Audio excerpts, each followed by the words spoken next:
ഖദീജ ബീബി റളിയല്ലാഹു തആല അൻഹയ്ക്ക് അല്ലാഹു സ്വർഗ്ഗത്തിൽ കൊടുക്കുന്ന പ്രതിഫലം ഖിയാമത്ത് നാൾ വരെയുള്ള ഒരു പെണ്ണിനും കിട്ടൂല, ലോകത്തുള്ള ഒരു പെണ്ണിനും കിട്ടൂല. ഖദീജ ബീബിക്ക് മാത്രം കിട്ടുന്ന ഒരു പ്രതിഫലമുണ്ട്. എന്താണ് പ്രതിഫലമെന്നറിയുമോ? മുത്തുകൊണ്ടുണ്ടാക്കിയ ഒരു കൊട്ടാരം, ഒറ്റ മുത്തുകൊണ്ടുണ്ടാക്കിയ കൊട്ടാരം, ഒരാളും ശല്യം ചെയ്യാത്ത ഭാഗത്ത് അല്ലാഹു സ്വർഗ്ഗത്തിൽ ഖദീജ ബീബിക്കൊരു കൊട്ടാരം ഒരുക്കി വെച്ചിട്ടുണ്ട്. എന്തിനാണെന്നറിയുവോ? നിസ്കരിച്ചതിനല്ല, നോമ്പ് പിടിച്ചതിനല്ല, സദഖ കൊടുത്തതിനല്ല, ഹജ്ജ് ചെയ്തതിനല്ല, ഖുർആൻ ഓതിയതിനല്ല, വഅദ് കേട്ടതിനല്ല.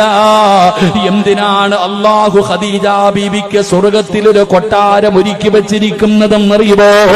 വഅദ് കേൾക്കാമെന്ന കല്യാണം കഴിച്ച പെങ്ങന്മാരെ, അല്ലാഹുവിന്റെ റസൂലിന്റെ ഭാര്യയായ ഖദീജ ബീബിക്ക് അല്ലാഹു സ്വർഗ്ഗത്തിൽ കൊട്ടാരം കൊടുക്കാനുള്ള കാരണം എന്തെന്നറിയുമോ? 25 കൊല്ലം നബിതങ്ങളുടെ കൂടെ ജീവിച്ചിട്ട് ഒരിക്കൽ പോലും നബിതങ്ങളുടെ മുമ്പിൽ ശബ്ദമുയർത്തിയിട്ടില്ല. 25 കൊല്ലം അല്ലാഹുവിന്റെ റസൂലിന്റെ കൂടെ ജീവിച്ചു. പ്രവാചകനെക്കാളും 15 വയസ്സ് കൂടുതലാ.